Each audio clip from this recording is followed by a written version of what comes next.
Bonjour, au menu les tarifs de la Clio 4, la nouvelle Seat Leon et des performances artistiques avec Volvo.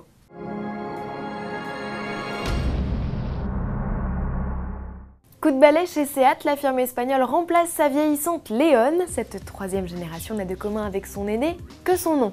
Cette nouvelle Leon puise son inspiration dans les lignes du concept IBE présenté en 2010.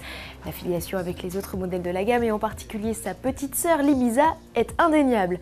Elle se distingue toutefois de cette dernière en adoptant des optiques avec une signature de diode façon Audi. C'est tendance. Côté technique, la Leon pioche dans la banque Volkswagen et inaugure le châssis de la future Golf 7. Comparée à sa devancière, elle est 5 cm plus petite. L'habitabilité à bord n'est pas sacrifiée pour autant puisque l'empattement s'allonge de 6 cm. Le volume de coffre en profite pour augmenter de 40 litres, pas suffisant toutefois pour surclasser la concurrence Peugeot 308 ou Citroën C4. Au volant, le conducteur profite d'une planche de bord tournée vers lui et au dessin inédit.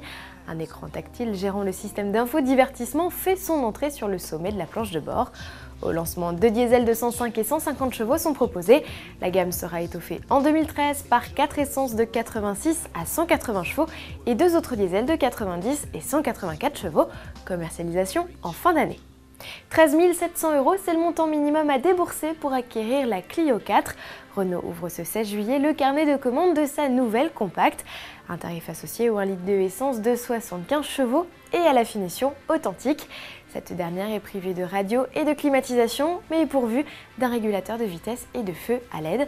Un prix de base plus élevé que sa concurrente, la Peugeot 208, mais en baisse de près de 1 000 € comparé à une Clio 3 de motorisation et de finition identique.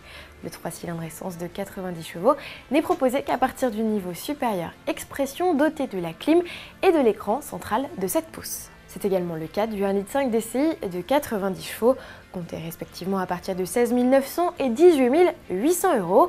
Il faudra patienter au moins jusqu'à la rentrée pour voir l'arrivée du 1,5 litre DCI 75 chevaux et ainsi profiter de tarifs plus abordables en diesel. La mise de départ est d'ores et déjà connue, comptez 16 000 €. Pour configurer votre modèle, rendez-vous sur le site Renault. Pour finir, direction la gare de Zurich, en Suisse, où Volvo a ouvert en juin dernier pour la 2e année consécutive un atelier de street art éphémère. Au cœur du dispositif, la V60 plug-in hybride. Placé devant une toile blanche tridimensionnelle, l'hybride rechargeable devient alors, au fil des coups de pinceau ou de bonde, sujet ou élément du décor. Durant 3 jours, 7 artistes chinois sont venus habiller le break. Difficulté supplémentaire, ils n'avaient qu'une demi-journée pour mettre en œuvre leur concept. Le travail des artistes a été immortalisé par l'objectif d'un photographe de renommée. Les clichés seront présentés dans le cadre d'une exposition d'art en Suisse à l'automne 2012. En attendant, toutes les performances sont à retrouver en vidéo sur la chaîne YouTube Volvo Cars. À demain!